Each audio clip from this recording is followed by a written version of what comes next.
男嘉宾武先生33岁，来自山西搬运工；女嘉宾龚女士33岁，来自湖南营业园。来，有请两位，有请。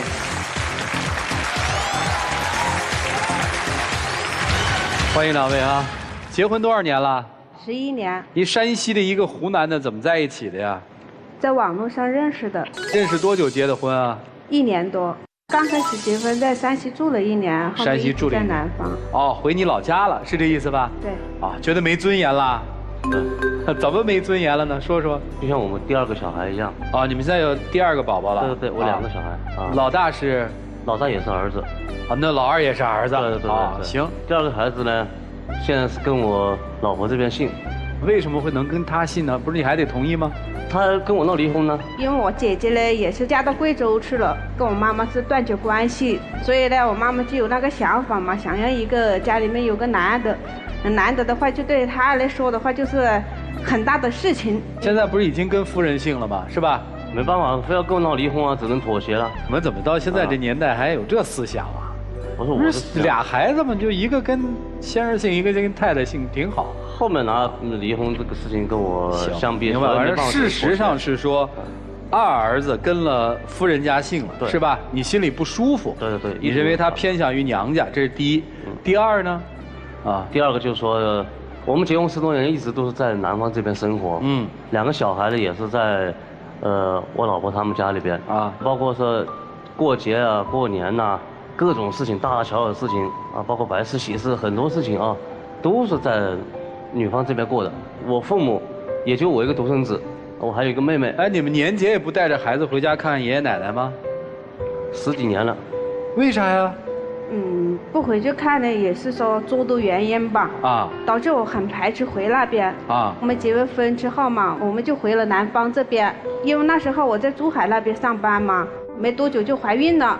怀孕之后呢，就辞工，因为工厂里面的那种那个化学物比较严重嘛，我怕导致那个小孩子啊身体不好。辞工来我家过了1个年，回到他们家呢，3天，我们就出去逛街，逛到很晚，而且是一家人都去了，就我公公没去，我婆婆啊，还有小姑子我们都去了，他就没有顾及我的感受。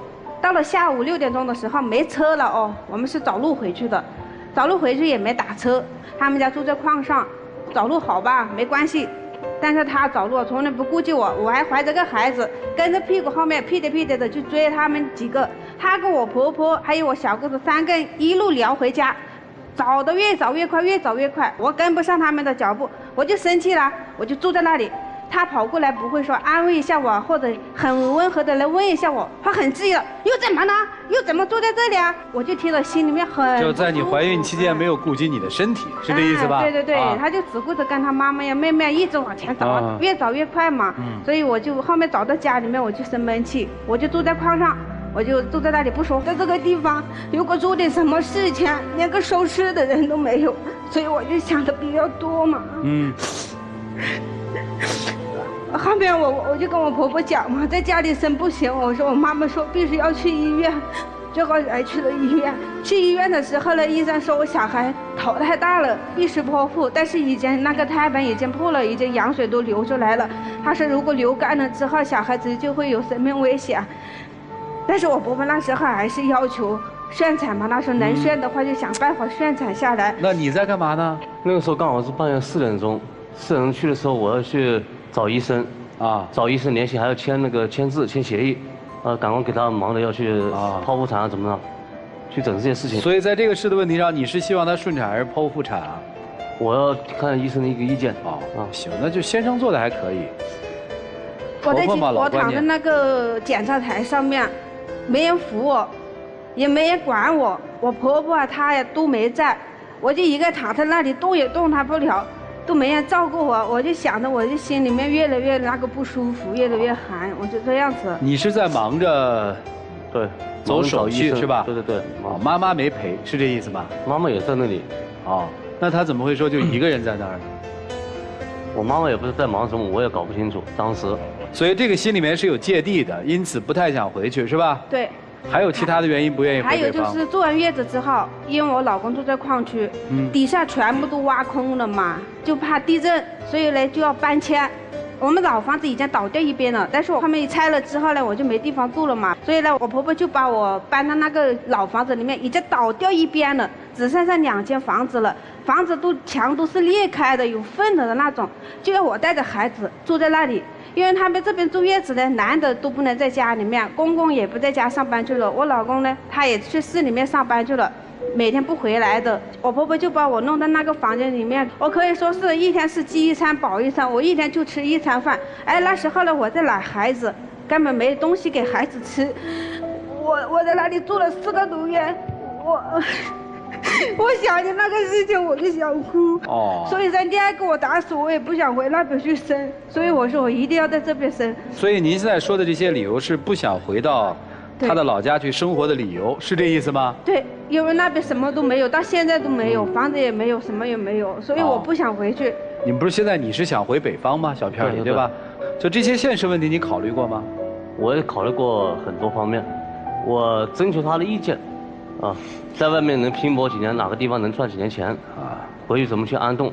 那你们在湖南现在住在哪儿？我们是租房子住。所以先生会觉得说，反正在这儿也是租，回我那儿也是租，是吧？除了这个你们争论的这种所谓的到底在哪儿生活，谁偏袒于谁，你们夫妻之间的感情好吗？只要不提家里面的事情的话，我们感情还是可以的。但是只要谈及这个回山西啊，我们2个就会吵，而且有时候那个吵烈越演越烈，就会导致2个人就出口而来，就是离婚，几天常能家常便饭了这2个字。那你对夫人有什么不满意的吗？我觉得这么多年了，一个脾气呢，慢慢的越来越大，动不动对孩子就是不是吼就是骂，这也是我来到这个节目呢想去解决的一些问题。你解决啥？你管孩子不就完了吗？觉得他带得不好，你来带啊。他是不打算先跟我过的样子。您是想离婚是这意思吗？对，有想过这个问题。为什么呢？因为他有时候玩游戏的时候，孩子在旁边哭，他也要把这个游戏玩完了。才去弄，而且我呢又在忙其他的事情，我其他事情没玩完，我都赶紧去弄孩子，所以我的个脾气控制不住，所以我就爆发出来，并不是说对着孩子的发，其实我发脾气呢就是发给他看的。明白。那也就是说您心里是有离婚的打算的是吧？对，有这个想法。那么没有提出离婚或者说没有离的原因是什么呢？第一个是孩子。我不想让孩子没有，就是爸爸妈妈没在一起，对孩子造成一种心理阴影。第2种的话呢，其实他也有对我好的地方，过生日啊，像情人节呀，他都会有小礼物，所以我也是挺感动。还有再感动一点的话，不论在任何一个人面前，不论是打电话也好，他都叫我宝宝。我觉得的话，这些地方是挺让我留恋，也挺让我感动的地方。不论我脾气多大，他每次都是先妥协了。就是他还会让着你，是吧？对。你今天来到底是想干嘛？我就是想让他跟我能去把这个家庭能过好，不要动不动就老是离婚，老是挂在嘴边。不是你经常说离婚啊？不是挂在嘴边。去民政局去了好几次。为什么？其实这一件事情呢，也是去年发生了一件很不愉快的事情。我是铁了心的到民政局去跟他离婚的。发生了什么事儿？去年本来我是开开心心的，刚好生完孩子嘛，孩子也有半岁多了，我想带着2个孩子一起回山西去，给我公公婆婆看一下，很高兴的带着大的抱着小的呀回到那边。我小姑子她妹妹就也是看到我们回去了，想一家人团聚嘛，她就立马回到家里面。第3天我们就吵架了。为什么吵架呢？是小的那一个回到北方水土不服，感冒啊发高烧，一个晚上呢就我一个人抱着，他就跟妈妈妹妹呀3个人钻到房间里面聊通宵，也没说过来看一下我，也没说过来问一下我，就是没有任何一个人来表示一下，连送口水到我手里面都没有。我上个厕所我都是抱着孩子去厕所里面去，因为孩子不舒服嘛，比较闹嘛我就这样子抱了一个晚上，4、5点多钟的时候他们才聊完，而且是背着我的，在隔壁房间就聊了，关着门聊嘞。所以我心里就不舒服，你们聊什么？要聊到4、5点钟，还要背着我聊，你当着我聊不行吗？我就心里面就有这样的想法了，我就有怨言了。后面呢又看到小孩子又生病，你们连一个人都不来管一下，也一个人都不来问候一下，我也不知道家里面的药啊那些东西放在哪里。早上的时候呢才问到我婆婆，楼下就有一个那个诊所，抱到诊所里面给孩子弄了一点那个退烧药啊，吃了点药，孩子就舒服一点点的了。好，他看到孩子舒服一点点了，他就立马就带起他妹妹，带起我大儿子说要去洗澡，半个小时左右1个小时就回来了。好，他们一出去到了晚上6、7点钟都还没回来。你说要我怎么去想呢？是不是？我就生气了。哎呀，我说你们洗个澡，洗黄间澡啊，洗这么久，啊，洗了1天才回来。我就不高兴，后面我就跟我妈妈讲说，我说婆婆，宝宝现在舒服一点了，我昨天1个晚上没睡啊，今天抱了他1天了，待会儿孩子睡着了，我跟他睡一下，晚上我就不吃饭了，你忙你的就行了。哎，我婆婆呢就比较健忘，就到门口一直喊我，金花吃饭呢，我就跟他摇手，因为我怕我说话，我孩子就醒来了，我就又没话睡了。第2次我婆婆又喊我嘛，又喊我，我就没有搭理她了。第3次又喊我，好啊，他们兄妹2个就不乐意了，他就跑进来质疑我，你怎么了？妈妈喊你为什么不应呢？你现在又怎么了吗？又生气了，怎么的，又质疑我。好，他妹妹就在外面的大厅里面，把碗一砸，筷子一砸，撩得老远，就这样子。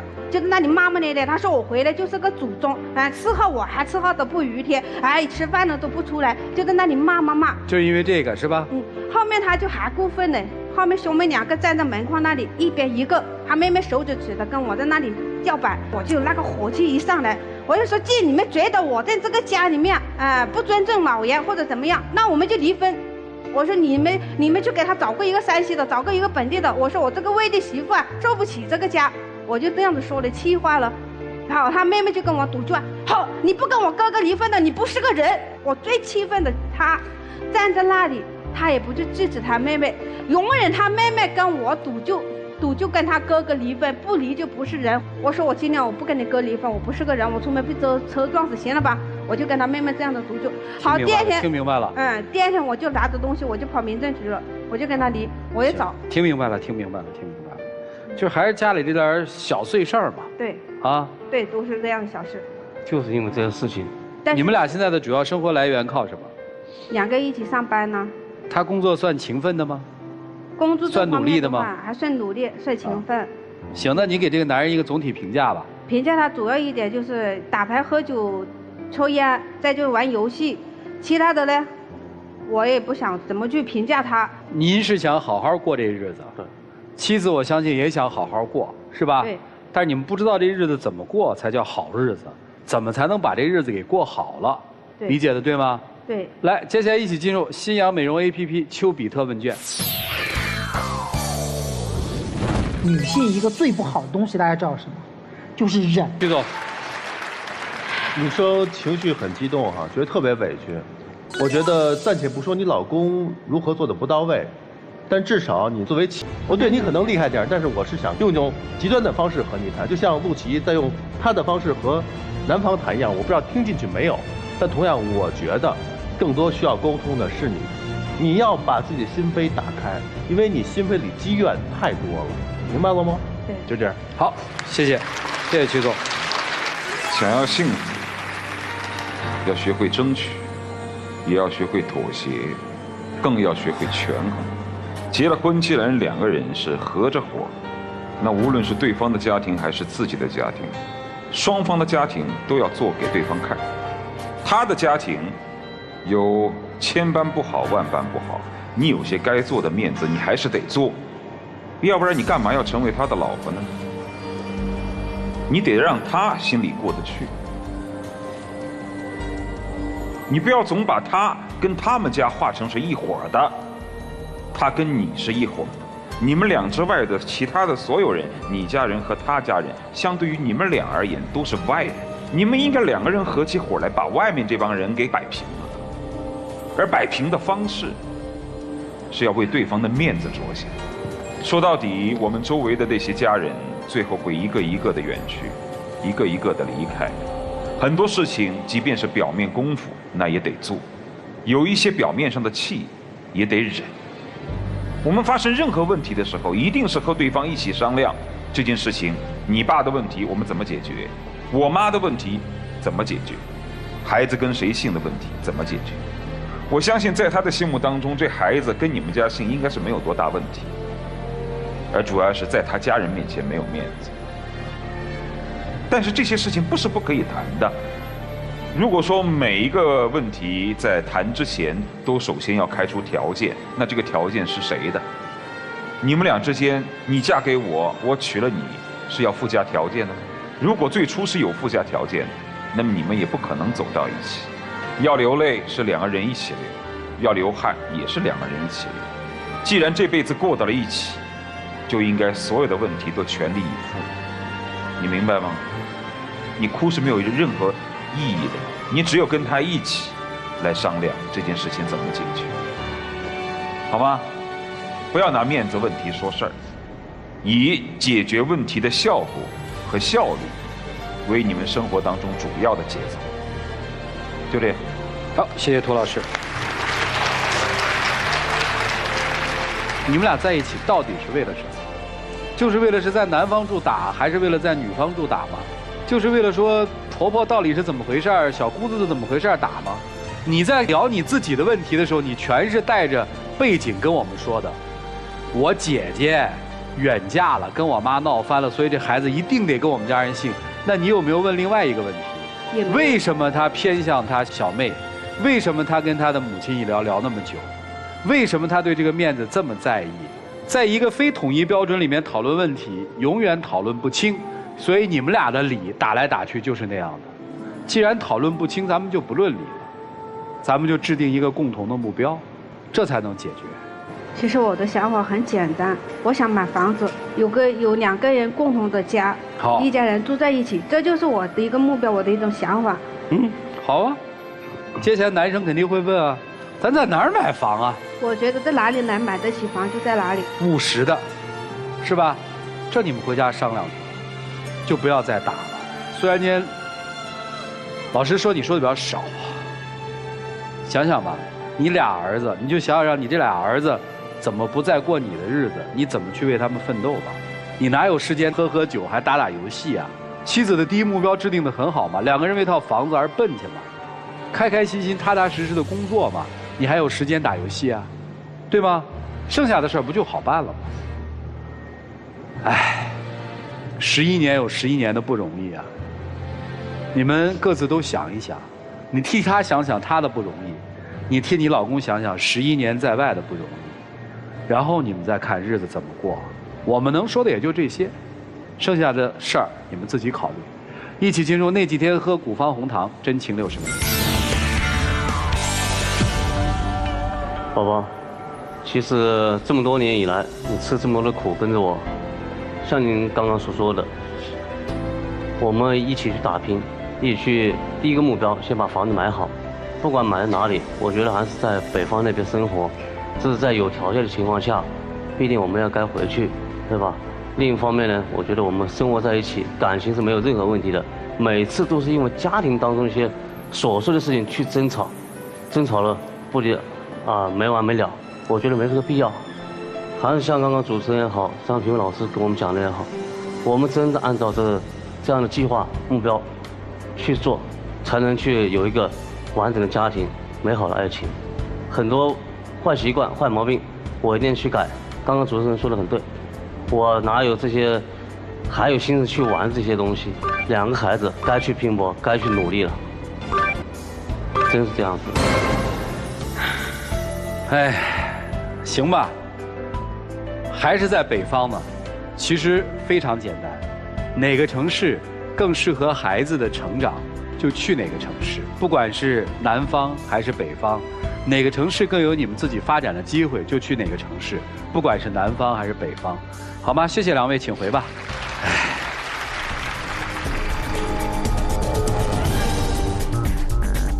来，请关门。来吧，看看他们自己的选择，请开门。